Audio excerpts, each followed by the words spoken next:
Hello, I'm John Phillips, Acting Chief Exec at the Global Infrastructure Investor Association, and I'm delighted to be joined by Andrew Jones, Conservative MP for Harrogate and Knaresborough, and Chair of the All-Party Parliamentary Group on Infrastructure. For the 8th episode in our podcast series, we're going to be discussing the current infrastructure climate in the UK, and as the parties start to think about their manifestos for the next election, we want to explore the kinds of issues that we believe they should be thinking about when they are considering their manifesto development. Hi, Andrew, and thank you for taking time to join us today, and welcome to the podcast. Thanks very much. Good morning to you, John, and thanks for the opportunity to join you today as well. So to start us off, Andrew, can you explain for our audience what the APPG is, how it works, and what you're currently focused on? Absolutely. Well, we are one of a number of all-party groups. They're a quite popular part of parliamentary life, but not everybody knows what they are. Basically, they are groups that bring people together from all parties, from the Lords and from the Commons, to discuss a political issue or just to highlight or bring awareness to an issue. There are probably at least 800 of them or so within Parliament. I chair the all-party group for infrastructure. We're one of the most active groups in Parliament, and I think that comes down to who's basically providing energy, and I think this is a moment of huge interest in infrastructure right across the House. So I think that's why we are achieving such a high profile.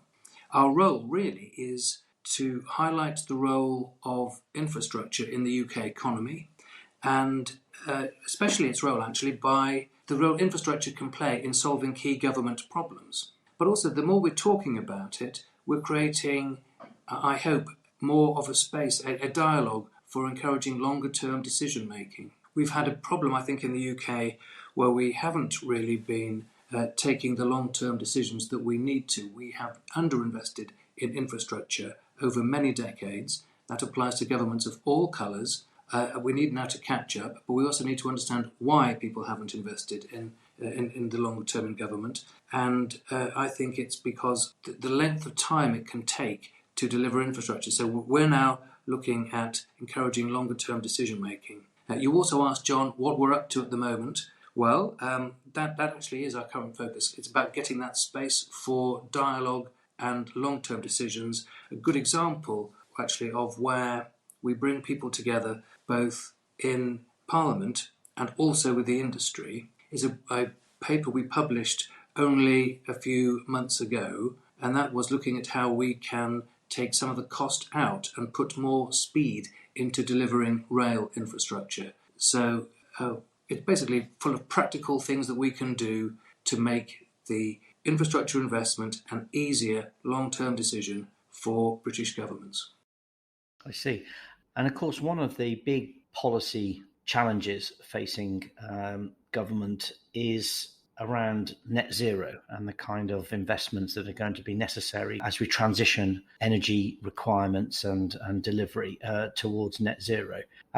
Last month saw the publication of a very important document called Mission Zero, a collection of findings from an independent review of net zero policy led by Chris Skidmore. The paper makes a number of recommendations and actually calls for 25 key actions by 2025. Two of those actions were particularly notable from my point of view, and that was the creation of a new forum to coordinate across regulators, and also for Treasury to review how policy incentivises investment in decarbonisation.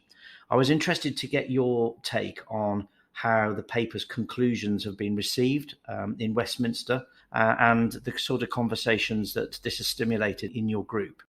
Right. Well, I think overall this has landed well. I think that Chris's paper is seen as further progress on an already established journey. We have the net zero objective in law now, so the question isn't so much why as how. And I think actually in some ways it's been slightly overshadowed by other events, both politically here and globally. But there were, in essence, I think 4 themes to that paper, incentives for business to decarbonise, reforms in things like planning process to put decarbonisation at the centre of the planning process in local government, energy efficient homes, which is certainly an issue that chimed with me because that, I think, is an absolute no-brainer. And also, judging by the inbox that I and my colleagues received, is certainly an area of significant public concern. No surprise that I would suggest with the increase in energy prices. But then also, which I think will be really interesting from this group's perspective, how infrastructure can be used to unlock net zero with the requirement to develop a strategy to build and adapt new green energy sources, hydrogen and the like. So I thought there were some good practical points in that Mission Zero paper from Chris Skidmore, and I think that it's now a question of getting on with the activity. I think it's landed well with government. And the points you make about the role of infrastructure, I view those are absolutely fundamental to making progress. So I was pleased to see that reinforced by the Skidmore review. There's much talk about hydrogen as being a really important part of our energy mix going forward and its role in helping to deliver net zero ambitions. What do you see as the role for hydrogen, and what needs to be done to turn lots of conversations into some actual concrete activity? Well, I think hydrogen is really exciting. I think it is a prospect that in some ways everybody has jumped on, but we need to actually work out this is not as straightforward. You can't just switch from one to the other. The energy density between gas and hydrogen isn't the same to start with, so there are huge consequences. But the biggest challenge that we face, I think, with net zero is the 45 million or so homes in the United Kingdom that are powered by natural gas boilers. So it's going to be I think hydrogen is going to play a major role as we decarbonise that sector. But let's take a pace back. Is hydrogen going to be a part of the future? Definitely. Will other new green technologies come into play, such as battery farms? Absolutely. I think it's very exciting. I cut the ribbon years ago on a hydrogen fueling station down at the National Physical Laboratory in Bushy Park. And I think it just shows that people have been thinking about hydrogen for a little while now. I can see it playing a major role in things like transport, not perhaps the everyday car, the cars that you and I may drive, which I think will go electric, but in things like HGVs or in the rail industry. I look at other technologies such as battery farms and think this is brilliant. We're going to be able to capture energy generated perhaps offshore in renewables when there isn't much demand. We can store that and feed it back into the grid when the demand is there. So I think that hydrogen brings, and other battery farms, they bring with them resilience, they bring net zero, power when we need it. We need to make sure that as we move into much more of a hydrogen economy, the hydrogen that we're using is green hydrogen. Otherwise, we will be in danger of not achieving the maximum benefits of this. So, because we have green hydrogen, blue hydrogen, grey hydrogen, at the heart of this is a fuel which can be absolutely critical to the future, but it's not consequence-free in the changeover. When we think about the various opportunities for investment in infrastructure, be that in new technologies like hydrogen or battery storage and electric vehicle charging, or more traditional infrastructure, one of the key issues for us, of course, is the extent to which countries' governments are thinking about how to make themselves attractive to international investors. So one of the things that we do is undertake a temperature test of investor sentiment every few months or so in what we call our Pulse survey, which we produce in partnership with one of our member companies, Alvarez and Marsal. The next edition of this is due out in a few months' time. And it's a fascinating time, I think, to look at what is clearly a competitive situation developing, even more so than ever, I think, for that international capital. We see the US bringing forward policies such as the Inflation Reduction Act and the Infrastructure Investment and Jobs Act. We see the European Union stimulating investment in green technologies through the Green Deal industrial plan that they are now talking very positively about. What do you think needs to be done in the UK for the UK to retain its place as a primary investment destination? Are we in danger of getting left behind? I hope not, and I don't think so. I think when it comes to investment decisions, I think there are lots of different criteria within it. Economic stability, financial incentives, the regulatory framework, the ease of doing business in a country, the skill set of the workforce. I think all these contribute to making sure that the UK will be an attractive investment destination. And I hope we don't get into the point where we're just going to have a debate simply about who's got the biggest financial subsidies, because I think actually that will miss the key points about regulatory framework, ease of doing business, and skills, where the UK is very strong. So I think the kernel of this is how is the UK competitive? We need to measure ourselves about global competitiveness league tables. We need to be near the top of those. And I'm aware, obviously, of the incentives that you mentioned, John, but I think it's a part of the mix and an important part of the mix, but it's not all of the mix. When I certainly was making decisions, which I fully agree were not in this sector, but when I was making investment decisions, running businesses before coming into Parliament, I was looking at the maximum stability for the decisions. So I'm effectively minimising risk from my decision making. And I think that is an area where the UK can be very strong. Financial incentives will play a role. We have to also mention, I think at this moment, that we've got energy levies taking place pretty much across the world, because we've seen such changes in the prices of energy.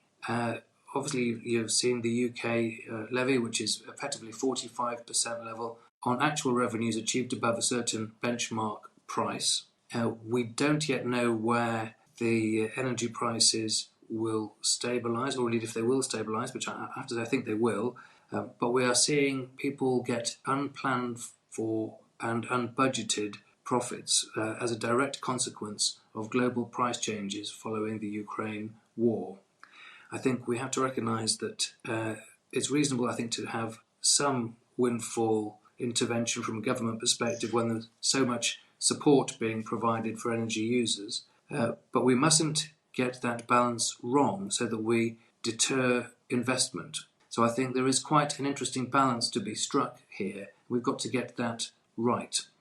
The way to do that, I think, is to make sure that there is significant dialogue between the industry, that's those doing the investing, those financing the investing, and government and regulators. I think dialogue is absolutely critical here.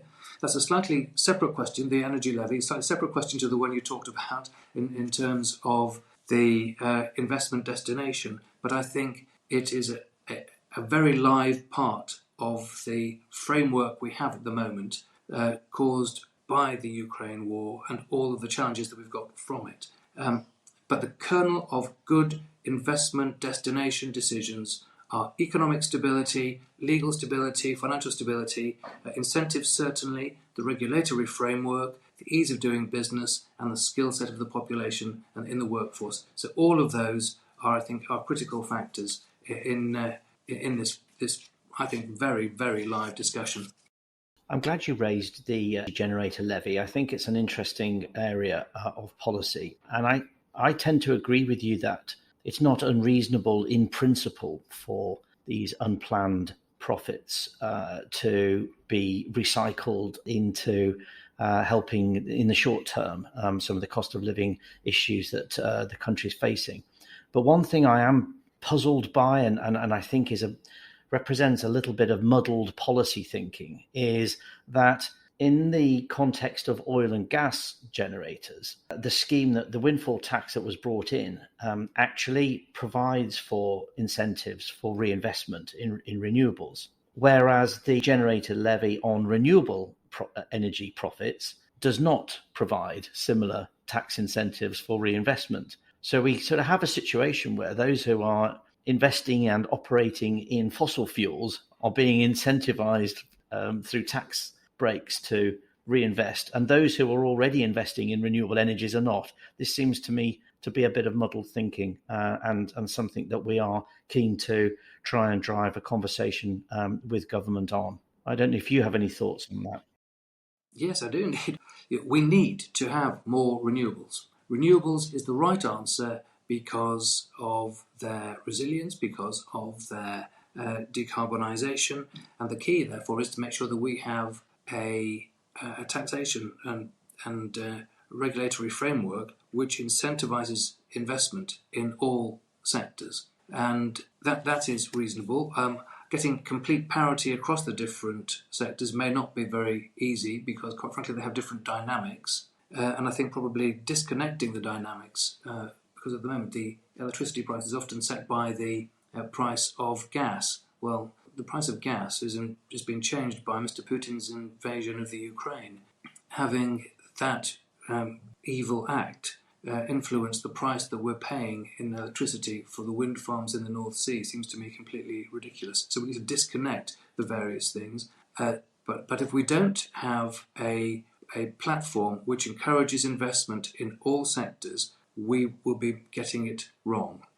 All sectors are required, and we need to invest our way out of this difficulty, and we need to encourage this to happen quickly. So if there are going to be problems which are disincentivizing that investment, we need to highlight it and correct it.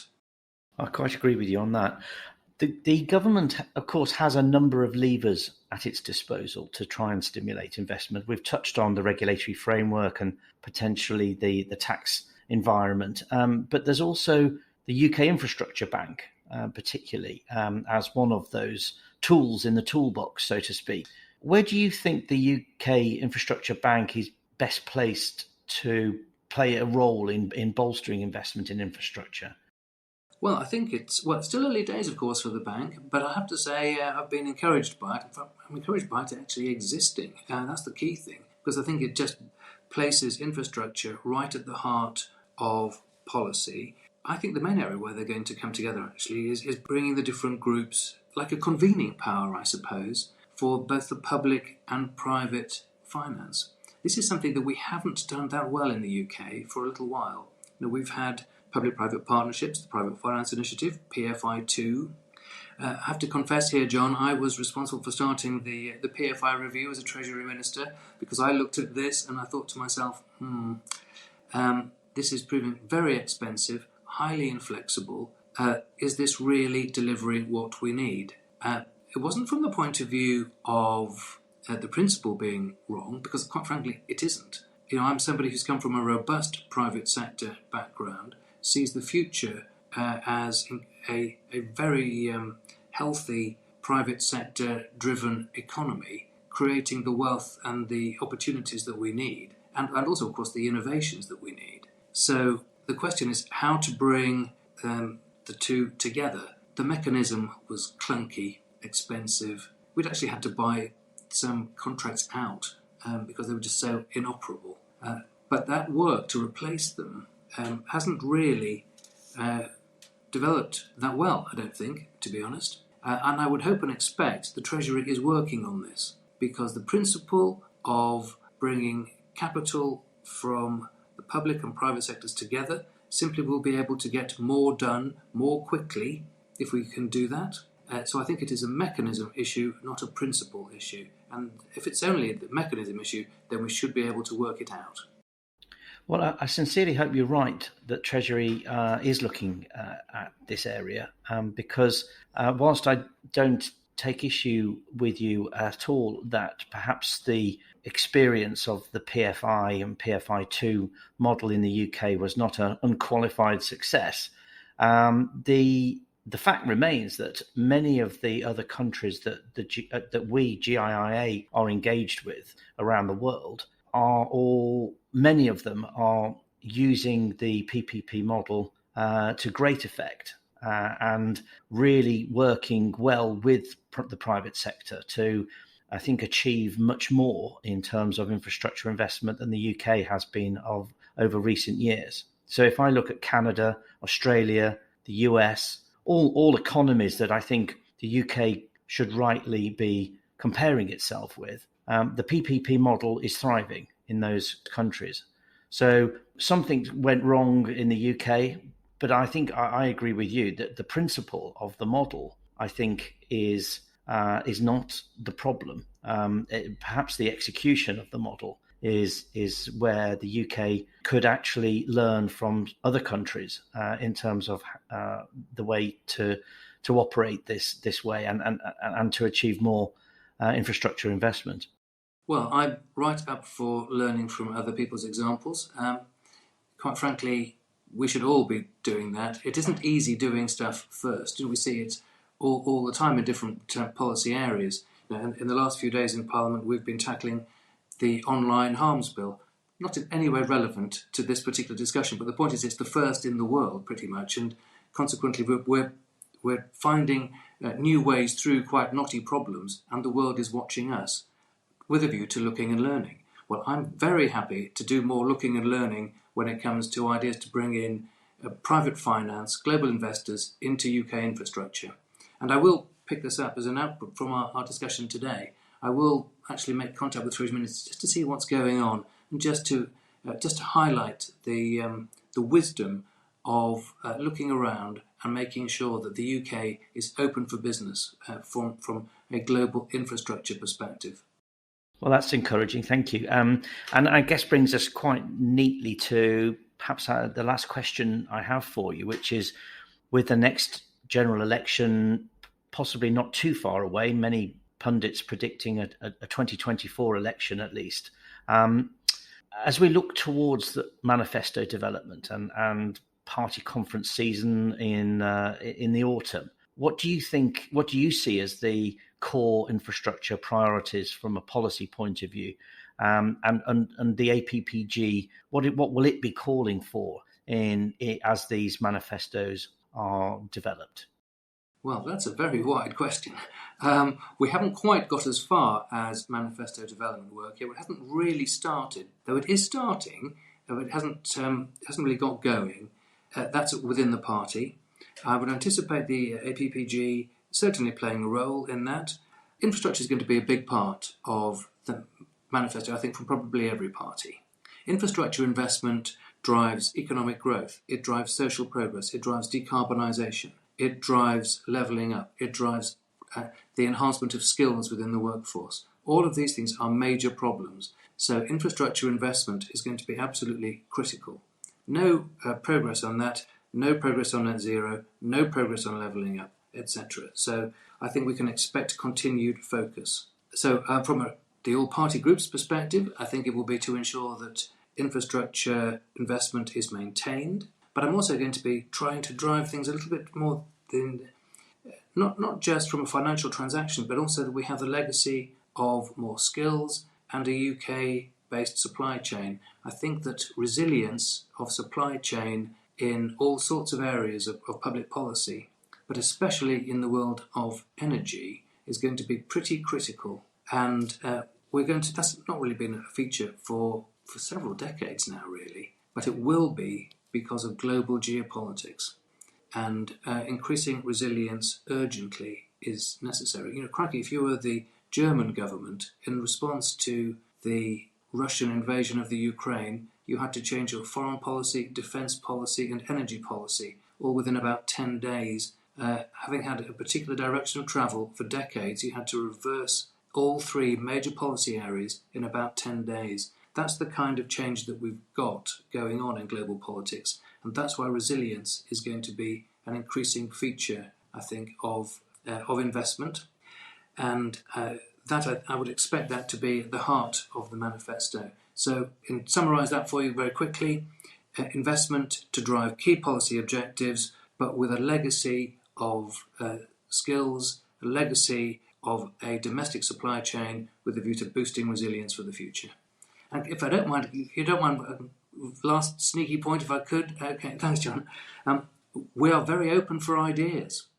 I'm most aware of the membership and who you are reaching, and ideas on how we can achieve some of these policy things that we've been talking about, how to deliver more infrastructure quickly, how we can open the UK for business, making sure that we've got a financial mechanism that works for both public and private. If people have got ideas, feed them through to me. I'll happily have a good look and take them through and forward them on to all the right people in government. So the key thing is we are open for ideas. Well, that's a really positive note to end our conversation on. And Andrew, thank you very much for sharing your time and your insights with us. We really appreciate it. It's as we have agreed, there is very little that's more important than infrastructure in terms of the policy conversations right now, in the way that it touches almost every aspect of people's lives. And so we've got to get this right. And of course, we want the UK to thrive and to remain an attractive place for infrastructure investment. So we look forward to working with you and your group over the coming months. And thank you very much again for your time today and for sharing your thoughts with us.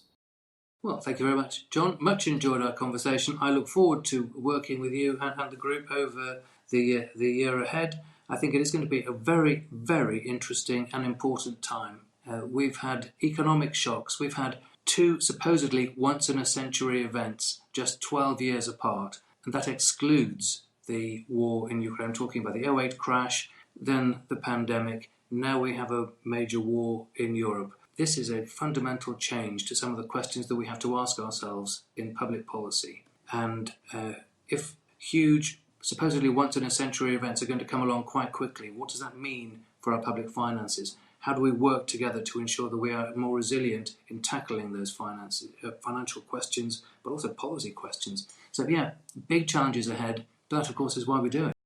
Thank you, Andrew. That brings us to the end of this episode. Thank you for listening, and look out for our next episode coming soon.